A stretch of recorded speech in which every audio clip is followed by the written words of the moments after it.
Bien, chicos, siguiendo con la clase, ahora vamos a pasar un poco a conversar sobre la situación de América Latina en el siglo XIX en torno a los procesos políticos, ¿no? O en torno a cómo se desarrolló la política en América Latina a lo largo del siglo XIX.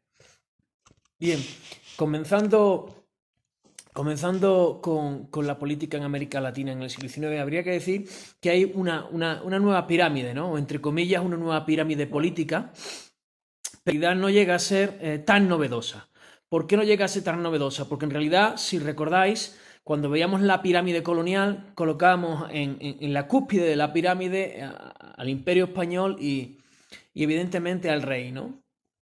Después, en el segundo escalafón, en esa pirámide político-social y en esa jerarquía que se va a formar en la sociedad de castas colonial, aparecen los criollos, ¿no? Que eran en realidad los dos grupos que no solo tenían el poder político, sino que comenzaban a controlar el poder económico y el poder social, ¿no? Y evidentemente quienes iban instaurando poco a poco y paulatinamente en el proceso colonial la cultura dominante, ¿no? Eso no quiere decir que desapareciera por completo las culturas originarias. Las culturas originarias de alguna forma, o las culturas aborígenes, lo que de alguna forma fueron quedando fueron por debajo de esa cultura oficial y de esa cultura material, de esa cultura cristiano-católica que viene de Europa con los españoles, pero eso no significa que desapareciera por completo las culturas originarias. Fue produciendo un proceso de síntesis, un proceso de mezcla o de simbiosis. En algunos casos, es decir, lo que se fue produciendo fue la aparición de una nueva cultura en la que la cultura dominante quedó como sustrato superficial, pero en muchos casos la cultura aborigen siguió existiendo debajo, ¿no? Y eso es un poco el caso, lo que va a suceder con fiestas como por ejemplo el propio carnaval, ¿no? Bien, en esa cultura dominante, en esa estructura sociopolítica, estaban en la colonia los españoles, después los criollos y después había un grupo bien amplio con mucho menos derechos y con mucho menos posibilidades políticas económicas y sociales, ¿no? Digamos que era el grupo subalternizado, el grupo que de alguna forma quedó supeditado a los intereses de los dos grupos anteriores, ¿no? Que eran los criollos y los españoles. Esos grupos estaban conformados fundamentalmente por las mujeres, por los grupos indígenas o por afrodescendientes, ¿no? Entre otros grupos, también grupos mestizos, evidentemente. Bien, esa pirámide jerárquica, esa sociedad estructurada en la cual en la colonia los españoles estaban en la cúspide de la sociedad, va a desaparecer, si recordáis, porque una vez que se expulsa a los españoles, una vez que se expulsa el imperio y queda fundamentalmente la sociedad latinoamericana después de la independencia dominada por los criollos, van a ser los criollos los que de alguna manera van a comenzar a manejar la política de las nuevas repúblicas que han ido apareciendo, ¿no? Un elemento fundamental en esas nuevas repúblicas que han ido apareciendo, o un elemento fundamental en esas repúblicas que surgen, va a ser que se van a comenzar a organizar de alguna forma siguiendo el modelo norteamericano, el modelo republicano norteamericano y el modelo republicano francés, ¿no? Van surgiendo formas democráticas o teóricamente democráticas en las cuales se va a organizar la sociedad. En teoría se va a dar el voto y los ciudadanos son los que van a tener la posibilidad de elegir a sus autoridades. ¿Cuál es el problema? El problema es que en esas repúblicas nacientes, en esas nuevas repúblicas que han surgido, ¿ya? En realidad se niega el voto a la mayoría de la población. Exclusivamente en las nuevas repúblicas nacientes quienes van a tener el derecho al voto son los grupos criollos que de alguna forma fueron los que consiguieron, o entre comillas, los que obtuvieron la consecución de la independencia, evidentemente con el apoyo de muchos otros sectores, entre ellos los propios indígenas, mestizos o afrodescendientes, pero son ellos los que consiguen de alguna forma alzarse con el beneficio de la independencia. Forman y estructuran nuevas repúblicas lideradas, en este caso, o organizadas políticamente bajo la política liberal, y en las cuales la monarquía ha desaparecido y van instaurando un sistema democrático. Lo que ocurre es que el acceso al voto se deniega a la mayoría de la población. ¿Quiénes van a ser los que van a tener denegado el voto? Por lo pronto, todas las mujeres, independientemente del sector al que pertenezcan, incluso las mujeres que pertenecían a los sectores criollos, quedan marginadas del derecho al voto, quedan marginados también del derecho al voto los mestizos, quedan marginados también del derecho al voto los propios afrodescendientes y evidentemente también los grupos indígenas, ¿no? Entonces al final quienes tienen acceso a los votos son aquellos militares, aquellos criollos que además van a ir formando partidos políticos y que de alguna forma son los que van a tener y dominar las nuevas repúblicas nacientes porque son ellos los que controlan el resorte del Estado, porque son ellos los únicos que pueden votar y ser votados, ¿no? Estos criollos latinoamericanos también, a su vez, que van conformando la república, van a ir de alguna forma estableciendo partidos políticos, ¿no? Van a surgir dos tipos o dos grupos diferentes de partidos políticos. Van a surgir los partidos políticos criollos conservadores, más vinculados al pensamiento colonial y más cercanos a las líneas coloniales y a la herencia colonial, por decirlo de alguna manera, y van a surgir también partidos criollos liberales. En realidad, las diferencias entre uno y otro, en muchos casos no son manifiestas, no son grandes diferencias entre los criollos liberales y los criollos conservadores, pero sí hay matices que van poco a poco presentando y estableciendo de alguna forma programas políticos diferentes, ¿no? Por ejemplo, en el caso de los grupos criollos liberales, ellos van a defender la educación laica y el Estado laico, es decir, la división del poder religioso y el poder político. En el caso ecuatoriano, esa va a ser la figura y va a ser la apuesta fundamentalmente de la revolución alfarista, mientras que por los liberales conservadores, que ellos no defienden ni la educación laica, defienden una educación religiosa, al igual que se había venido produciendo en la época colonial, y además siguen defendiendo también la unión del poder político y el poder religioso. Es decir, ellos van a seguir defendiendo algo que viene ya por lo menos desde época romana, algo que se conoce como césaropapismo, ¿no? La unión del poder político y el poder religioso dentro de las estructuras de poder y de gobierno del Estado. Entonces, esa va a ser uno de los elementos que manifiestamente diferencian a los liberales criollos y a los liberales conservadores. Pero todos, al principio están negando la posibilidad del derecho al voto de la mujer, de los grupos indígenas, de los grupos afrodescendientes o de los mestizos, ¿no? Poco a poco eso va a ir cambiando también. Los grupos criollos, algunos de ellos, poco a poco, liberales, van a ir solicitando y van a ir implementando, sobre todo por la movilidad de la sociedad y por la manifiesta también críticas que reciben, las críticas manifiestas que reciben, los criollos liberales poco a poco van a ir defendiendo también en contra del programa liberal conservador, perdón, del programa criollo conservador. Los criollos liberales van a ir defendiendo también el acceso no solo al voto de los grupos criollos, de los grupos mestizos, sino además van a ir defendiendo también y tomando como propia la lucha por la abolición o la eliminación de la esclavitud. Eso va a ser otro elemento otro matiz que va a diferenciar los programas de los criollos liberales y los criollos conservadores.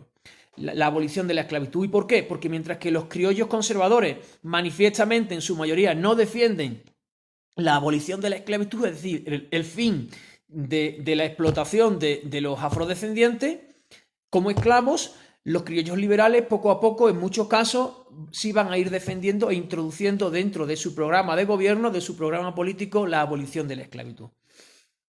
Entonces, de momento tenemos que hay dos grandes diferencias entre los criollos liberales y los criollos conservadores. Una va a ser el Estado laico y la educación laica por parte de los liberales o criollos liberales, y el otro va a ser la consecución o la obtención de la abolición de la esclavitud dentro del programa liberal criollo, ¿no? Mientras que los criollos conservadores defienden el césaropapismo, es decir, la unión del Estado y la Iglesia, la educación religiosa evidentemente, y el propio también la no instauración o la no derogación o no abolición de la esclavitud, ¿no? En el caso de los criollos conservadores, fundamentalmente en el caso del Ecuador, quien va a destacar bajo esa figura va a ser Gabriel García Moreno, ¿no? Quizás Gabriel García Moreno va a ser el gran criollo conservador del Ecuador, ¿no? Incluso llegando de alguna forma a nombrar al Ecuador como la República del Sagrado Corazón de Jesús, es decir, consagrando la República Ecuatoriana a la Iglesia Católica, ¿no? Un tercer elemento que quizás pueda diferenciar a liberales conservadores y liberales criollos va a ser poco a poco también la implementación o la lucha, ¿sí?, por una educación también más abierta, ¿no? Una educación en la cual poco a poco se pueda ir insertando otros sectores de la sociedad y no solo los sectores criollos, y poco a poco pueda ir permitiendo el acceso a la formación educativa de los grupos criollos, perdón, de los grupos fundamentalmente mestizos, indígenas y afrodescendientes, ¿no? Pero eso va a ser ya después del siglo XX, ¿no? O a principios del siglo XX. Durante el siglo XIX todavía va a ser muy difícil que los grupos indígenas y los grupos mestizos y los grupos afrodescendientes ingresen al sistema educativo, ¿no? Otro elemento también importante desde el punto de vista político va a ser que la mayoría de los presidentes del Ecuador, o mejor dicho, todos los presidentes del Ecuador, van a tener también como origen o bien los grupos criollos liberales o bien los grupos criollos conservadores, ¿no? Y de alguna forma eso va a evitar que el Ecuador vaya asumiendo o vaya rápidamente insertando como ciudadanos al resto de grupos sociales que habían sido marginados, ¿no? Otro elemento también importante de la sociedad latinoamericana en el siglo XIX va a ser lo que se conoce como el caciquismo, ¿no? O mejor dicho, más que el caciquismo, el caudillismo, ¿no? En realidad, incluso en el caso ecuatoriano, el criollismo el criollismo hacendado y el criollismo militar se va a dirigir y se va a apoyar en el que se va a convertir en el primer presidente de la República, ¿no? El primer presidente de la República, Juan José Flores, en realidad no era de origen ecuatoriano, en realidad él tenía su origen en lo que actualmente conocemos como Venezuela, pero que él llegó al Ecuador con la voluntad y con la intención de ayudar al propio Simón Bolívar, ¿no? Una vez que se consigue la independencia de lo que actualmente es el Ecuador, Juan José Flores y todo el aparato militar que le rodeaba y que poseía va a luchar o va a tratar de instaurar, en el caso del Ecuador, su poder, ¿no? De hecho, por eso se convierte en el primer presidente de la República, porque tiene un enorme poder militar que además recibe el apoyo de los grupos económicos fundamentales del Ecuador, sobre todo en la sierra, ¿no? Que van a ser, y también en la costa, los hacendados, los que van a poner plata y los que van a ayudar para que finalmente Juan José Flores se convierta en el primer presidente, ¿no? Juan José Flores no es el único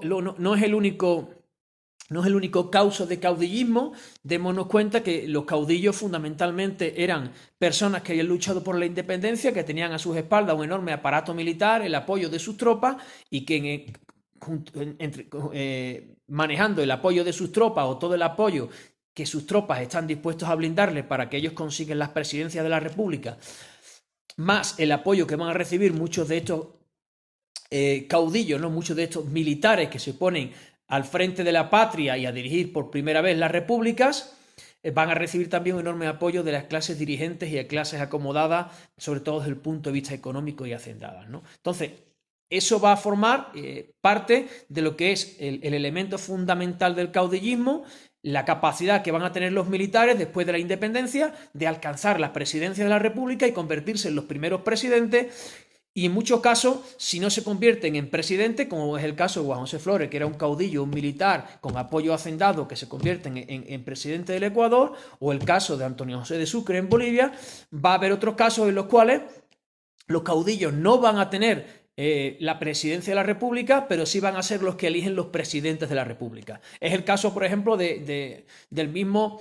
José Antonio Páez en Venezuela, ¿no? Que fue varias veces, en varias ocasiones, presidente de Venezuela, siempre apoyado en su enorme aparato militar, en su enorme capacidad militar, y cuando él no era presidente, era él de alguna forma quien escogía o inducía a que fuese presidente las personas que él deseaba, ¿no? Con lo cual nos vamos dando cuenta de una cosa, que en realidad hay una democracia formal, en teoría hay una democracia dentro de las nuevas repúblicas que han surgido después de la independencia, pero que en la realidad no son tan democráticas, porque están negando el voto de la mujer, están negando el derecho, el votar y ser votado además a grupos indígenas, a grupos afrodescendientes y a muchos mestizos, y que además los aparatos de gobierno del Estado, el poder legislativo, el gobierno, el poder ejecutivo, perdón, el poder legislativo, la asamblea, el poder ejecutivo, el gobierno y el poder judicial, en muchos casos quedan controlados por estos grupos hacendados